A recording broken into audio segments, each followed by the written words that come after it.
Hello dear students, I hope आप लोग अच्छे हैं। मुझे पता लग गया है आपकी डेट्स अनाउंस हो गई हैं एग्ज़ाम्स की, और कुछ ऐसे टॉपिक्स जिनमें इंटरेस्ट बिल्कुल भी नहीं आता उनको पढ़ने के लिए सबसे आसान तरीका है कि आप इनको इस वीडियो से पढ़ें। सबसे पहले बात करते हैं अपन एक ऐसा टॉपिक जो आपकी डेवलपमेंटल बायोलॉजी में है, टेरिटोलॉजिकल effects of xenobiotics on gametes. जहाँ तक मेरी समझ है, ये लैंग्वेज जो है ये गलत लिखी हुई है आपके सिलेबस में। ये इस तरह से होना चाहिए, teratological effects of xenobiotics on development. Okay, तो अगर हम बात करें इस चीज़ की, इसको गैमेट्स को तो काट दो, इसको मत पढ़ो ऐसे। हम पढ़ेंगे टेरिटोलॉजिकल effects of xenobiotics on development. सबसे पहले हमें ये पता होना चाहिए कि जीनोबायोटिक्स होता क्या है। ठीक है, तो आप इसको ऐसे समझिए कि जैसे मान लीजिए ये एक ऑर्गेनिज्म है।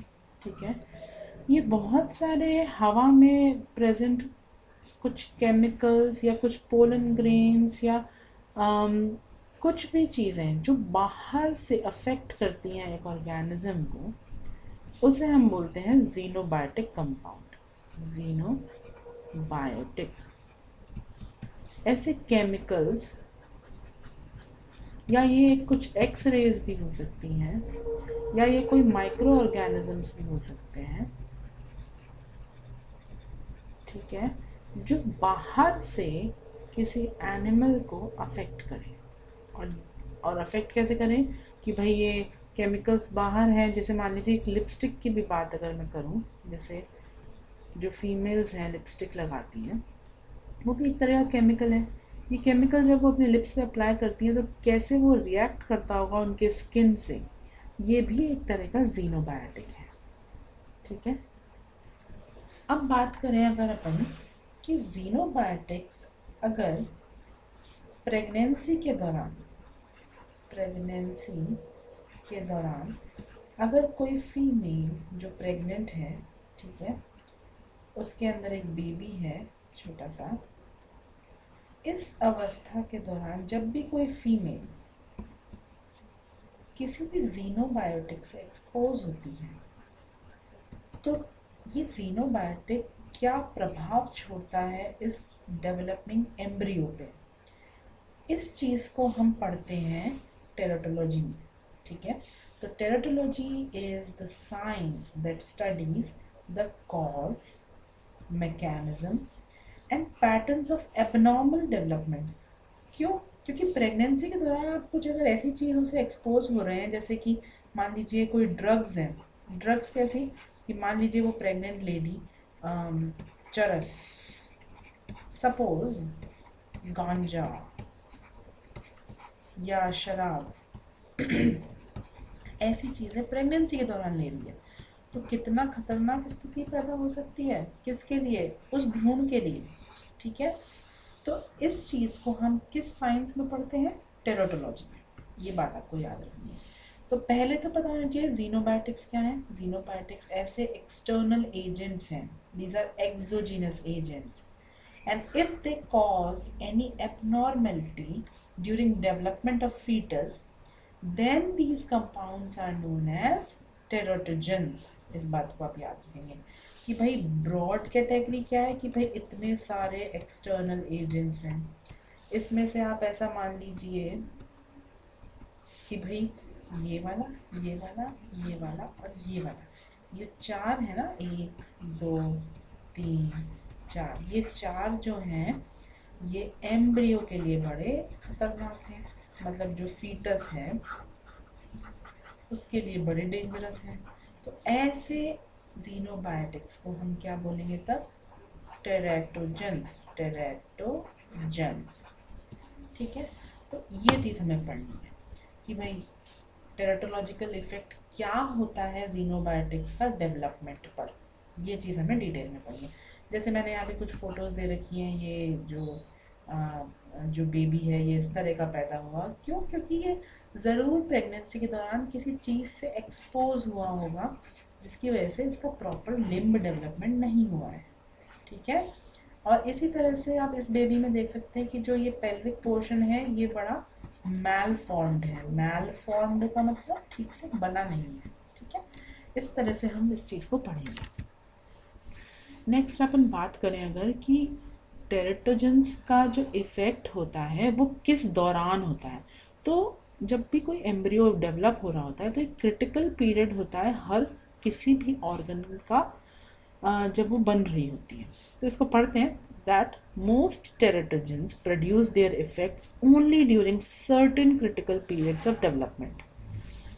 और ये जो टाइम है किसी भी ऑर्गन के लिए, ठीक है, वो यूजुअली कब होता है, जब वो बन रही होती है और जब वो ग्रो कर रही होती है, मतलब एक बनना और बढ़ना, ठीक है। इस दौरान किसी भी ऑर्गन का क्रिटिकल पीरियड होता है। ज़्यादातर ह्यूमन ऑर्गन्स के लिए जब प्रेगनेंसी शुरुआत होती है, जैसे अपने लिए 9 महीने अगर प्रेगनेंसी के हैं, तो इसमें 15वां दिन जो है प्रेगनेंसी का और 60th डे, ठीक है, इस डे, इन दोनों दिनों के बीच में सबसे इम्पॉर्टेंट फेज़ चल रहा होता है सभी ऑर्गन्स के लिए, क्योंकि वो बनना शुरू हो रही होती हैं। अगर अपन बात करें हार्ट की, तो हार्ट के लिए तीसरा और चौथा हफ्ता, इसके बीच का जो समय है वो बहुत इम्पॉर्टेंट है।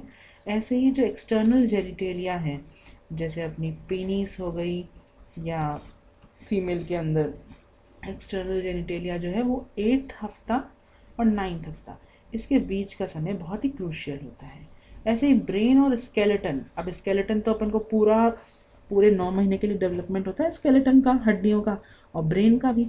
तो ये 3rd वीक से शुरू हो जाता है और पूरी प्रेगनेंसी के दौरान ये बड़ा क्रिटिकल पीरियड होता है किसी के लिए, ब्रेन और स्केलेटन के लिए, ठीक है। तो इस दौरान टेरेटोजेंस का भारी इफेक्ट होता है। तो हम यूजुअली कहते हैं ना कि भाई प्रेग्नेंट लेडी अगर कोई है तो उसको बहुत ध्यान रखना चाहिए, बाहर नहीं निकलना चाहिए घर से, और कोई भी केमिकल से उसको एक्सपोज नहीं होना चाहिए, कि भाई उसको डाई भी नहीं करनी चाहिए या मेहंदी भी नहीं लगानी चाहिए, कि क्या है ये सब सारे के सारे जीनोबायोटिक्स ही हैं। और अगर ये जीनोबायोटिक्स बड़े हार्म प्रोड्यूस करने लग जाए तो अपन उसको क्या कह देंगे, टेरेटोजेंस, ठीक है, सिंपल बात। नेक्स्ट बात करते हैं, आपको ये थोड़ी सी टेरेटोजन की लिस्ट, आपकी बुक जो है गिलबर्ट, मुझे नहीं पता आप में से किन किन बच्चों के पास ये बुक है, अगर आपको चाहिए तो आप कमेंट सेक्शन में ज़रूर पोस्ट करना, मैं आपको अपलोड कर दूँगी। अच्छा, इसमें ब्रॉड कैटेगरी है ड्रग्स और केमिकल्स, ठीक है। इसमें से कुछ कुछ याद कर लो, जैसे अल्कोहल हो गया, कोकेन, सब याद रख सकते हैं अच्छे से ड्रग्स को, तो हेरोइन, और आप एक रेटिनोइक एसिड याद रखें, ठीक है। इसको हम ऐसे करके मार्क करते हैं, alcohol, cocaine, heroin, retinoic acid. ऐसे ही आपको याद रखना है जस्ट सेकेंड, आयनाइजिंग रेडिएशंस भी, जैसे एक्सरेज हैं, ये भी बहुत हार्मफुल होती हैं। हाइपरथर्मिया, जैसे अगर ज़्यादा टेम्परेचर में है लेडी, जो प्रेग्नेंट लेडी, उसके आसपास का एनवायरनमेंट बहुत गर्म है और उसकी बॉडी का टेम्परेचर भी अगर बढ़ रहा है तो वो भी उसके लिए बहुत ख़तरनाक स्थिति पैदा कर सकती है उस बच्चे के लिए। ऐसे ही कुछ इन्फेक्शियस माइक्रो ऑर्गेनिजम्स, ठीक है, जो इन्फेक्शन पैदा करने वाले सूक्ष्म जीवी हैं, वो भी आपको बहुत नुकसान पहुंचा सकते हैं अगर आप प्रेग्नेंट हैं तो। उसमें से आपको कुछ चीज़ें याद रखनी है, जैसे कि हर्पीस सिम्प्लेक्स वायरस, पर्वो वायरस, रुबेला वायरस, टॉक्सोप्लाज्मा गोंडाई, ये कुछ आपको जो माइक्रो ऑर्गेनिजम्स हैं वो याद रखने हैं, ठीक है। इनको अपन डिटेल में पढ़ते हैं, जितने काम के हैं उतने ही। सबसे पहले अगर अपन बात करें रेटिनोइक एसिड, जो ड्रग्स और केमिकल्स के उसमें आता है। अब भाई रेटिनोइक एसिड है क्या चीज़, इसको थोड़ा सा समझने की कोशिश करते हैं। रेटिनोइक एसिड विटामिन ए का एक्टिव फॉर्म है। विटामिन ए जो हम खाते हैं, हमारे जो न्यूट्रिएंट फूड में हमें मिलता है, ठीक है, उसका जो एक्टिव फॉर्म है दैट इज़ रेटिनोइक एसिड, ठीक है। क्योंकि विटामिन ए जो है वो एक्चुअल में काम का नहीं होता, इसका जो ये वाला फॉर्म है ना रेटिनोइक एसिड, ये काम का है। अब ये बनता कैसे, तो देखिए, जब विटामिन ए का मेटाबॉलिज्म होता है तो it forms all trans retinoic acid, जिसे अपन बोलते हैं ATRA। इसको एक बार पढ़ लेते हैं। Retinoic acid plays an important role in embryo development. ठीक है, वही समझ गए कि एम्ब्रियो डेवलपमेंट में ये बहुत ज़रूरी काम करता है। ये विटामिन ए से बनता है बॉडी के अंदर, और इसका एक्टिव फॉर्म क्या होता है, ATRA। अब होता क्या है कि भाई बहुत थोड़ा सा अमाउंट ही चाहिए होता है हमें रेटिनोइक एसिड का डेवलपमेंट के लिए। ये बेसिकली करता क्या है, जो आपके हॉक्स जीन्स होते हैं, आपने पढ़ा होगा हॉक्स जीन्स किस लिए क्या काम आते हैं। हॉक्स जीन्स आपकी जो एंटीरियर पोस्टीरियर एक्सिस डेवलपमेंट, जो एम्ब्रियो है, कैसे पता लगेगा कि ये इसका एंटीरियर पोर्शन होगा, ये इसका पोस्टीरियर होगा, कैसे पता लगेगा यहाँ पे हेड बनेगा, यहाँ पे पैर बनेंगे। तो इस चीज़ को कौन डिटरमाइन करता है, बेसिकली ये हॉक्स जीन्स ही करते हैं। तो इन हॉक्स जीन्स के प्रॉपर फंक्शनिंग के लिए हमें रेटिनोइक एसिड चाहिए होता है, क्योंकि रेटिनोइक एसिड इसमें बाइंड करके इनको रेगुलेट करता है। ठीक है, पर अगर हमने बहुत ज़्यादा अमाउंट दे दिया किसी को रेटिनोइक एसिड का बाहर से, तो ये चीज़ बहुत डेंजरस हो जाती है भाई। इस चीज़ को आपको अच्छे से याद रखना है। यूजुअली होता क्या है, रेटिनोइक एसिड जो है वो कमर्शियली भी इस दवाई के नाम से बिकता है बाज़ार में, एक्यूटेन। ठीक है, ये आपको याद रखना है, एक्यूटेन। और इसका काम क्या होता है, बेसिकली ये दवाई क्या काम करती है, जो ह्यूमंस के अंदर कभी कभी सीवियर एक्ने हो जाता है, जो आप पिंपल्स तो एक दो हो जाएं तो इतना घबराया मत करिए, ये भयंकर सीवियर रूप भी ले लेते हैं कभी कभी। तो इस दौरान एक्यूटेन नाम की जो ये दवाई है, जिसमें रेटिनोइक एसिड होता है, ठीक है, वो डॉक्टर्स प्रेस्क्राइब करते हैं। पर इन दवाइयों में साफ साफ लिखा होता है हर गोली पे, आप ये देखिए, ये प्रेग्नेंट लेडी है और इसमें क्रॉस का निशान बना हुआ है कि ये प्रेग्नेंट लेडी को नहीं लेना चाहिए। ठीक है, इसमें आप ये जो गोली का जो स्ट्रिप है, पत्ता है इस गोली का, इसमें भी लिखा होता है कि प्रेग्नेंट लेडी के लिए बड़ा खतरनाक है। तो if it is consumed by pregnant lady it causes anomalies in child. Anomalies का मतलब गड़बड़ियाँ। क्या क्या हो सकता है पैदा होने वाले बच्चे में कान हो ही नहीं या डिफेक्टिव हो। ठीक है, तो कान नहीं हो, ऐसा हो सकता है। उसके नीचे का जो जबड़ा है वो ना हो या बहुत छोटा हो। क्लेफ्ट पैलेट, आप अब देखिए मुंह के अंदर आपके ऊपर जो पैलेट होता है वो नॉर्मल होता है, पर इस केस में जो रेटिनोइक एसिड एक्सपोज्ड लेडीज़ हैं, जो प्रेग्नेंट होती हैं, उनके बच्चों में ये पैलेट जो है वो डीफॉर्म्ड होता ही नहीं है, बीच में से खड्डा होता है। और साथ ही साथ बच्चों में एओर्टिक आर्च की एबनॉर्मलिटीज़ भी पाई जाती हैं। एओर्टिक आर्च क्या होता है, अगर ये हमारा हार्ट है तो हार्ट से निकलने वाली जो नलियाँ हैं, जो हमारे सर और शोल्डर में ब्लड सप्लाई करती हैं हेड पे, ठीक है, उनको बोलते हैं एओर्टिक आर्च। जैसे ये, ठीक है, ये ऊपर की बॉडी में ऑक्सीजनेटेड ब्लड सप्लाई करते हैं। तो हो सकता है कि इनमें भी अनोमलीज हों। तो रेटिनोइक एसिड इस तरह से हानिकारक होता है प्रेग्नेंट लेडीज़ के लिए। नेक्स्ट बात करते हैं अपन अल्कोहल की। अल्कोहल कैसे टेरेटोजन की तरह काम करता है। अगर कोई प्रेग्नेंट लेडी अल्कोहल कंज्यूम करती है ड्यूरिंग प्रेगनेंसी, ठीक है, अगर भाई मदिरा तो नहीं पीना चाहिए ना, ठीक है, तो अगर वो अल्कोहल लेती है तो उसके लिए, उसकी वजह से सबसे ख़तरनाक चीज़ क्या हो जाती है कि होने वाले बच्चे के अंदर फीटल अल्कोहल सिंड्रोम जैसे लक्षण देखे जाते हैं। इसमें क्या होता है कि भाई हेड बड़ा छोटा सा, आप देख सकते हैं ये हेड काफ़ी छोटा है। यूजुअली हेड बड़ा होता है, फिर अपना मुंह होता है कि नहीं। तो हेड छोटा है, मुंह बड़ा है, और यहाँ पे जो ये नाक का पोर्शन है आप ये देखें काफ़ी चपटा है।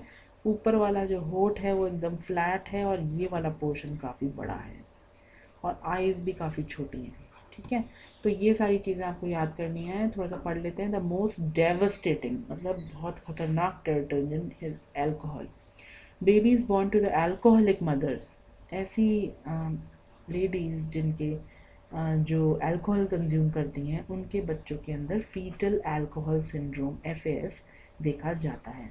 इसमें क्या क्या लक्षण है, small head size, indistinct philtrum. Philtrum क्या होता है, वो एरिया जो ऊपर वाले होठ और नाक के बीच में जो होता है ना हमारा, उस पोर्शन को बोलते हैं इनडिस्टिंक्ट फिल्ट्रम। क्योंकि हमारे तो बीच में ऐसे, जैसे अगर ये हमारी नाक है और ये हमारे होठ हैं, ठीक है, तो यहाँ पे हमारे एक गड्ढा सा होता है ना, इसको बोलते हैं अपन फिल्ट्रम।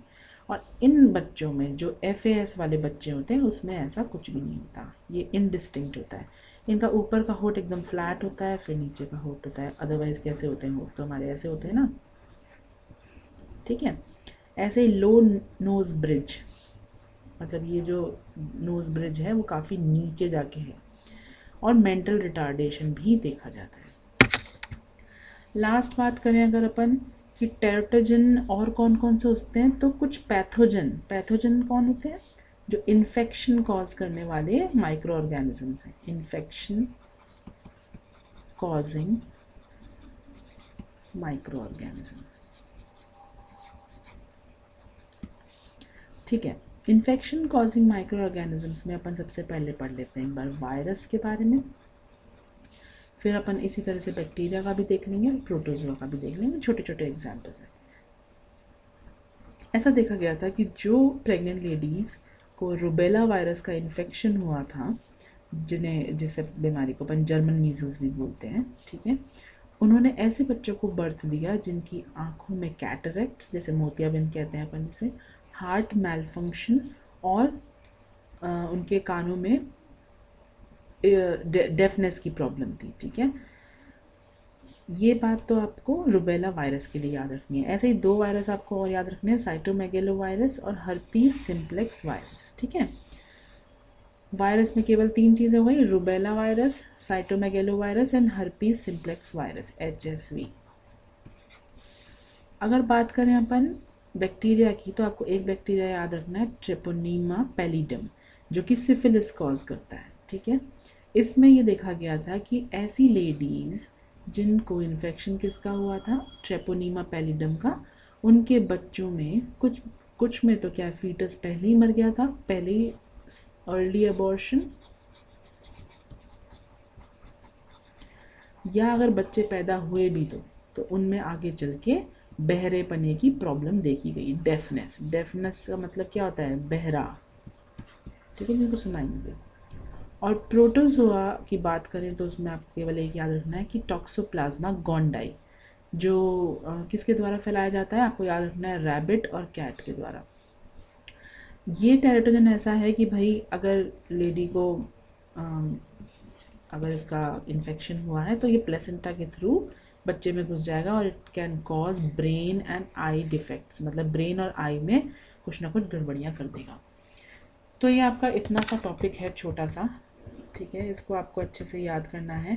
रही बात नोट्स की, तो अगर आपको नोट्स चाहिए इसके तो वो मैं अपलोड कर दूँगी, आपको कमेंट सेक्शन में कमेंट करना होगा, whosoever wants the notes of this topic. Okay, thank you so much, take care, bye bye.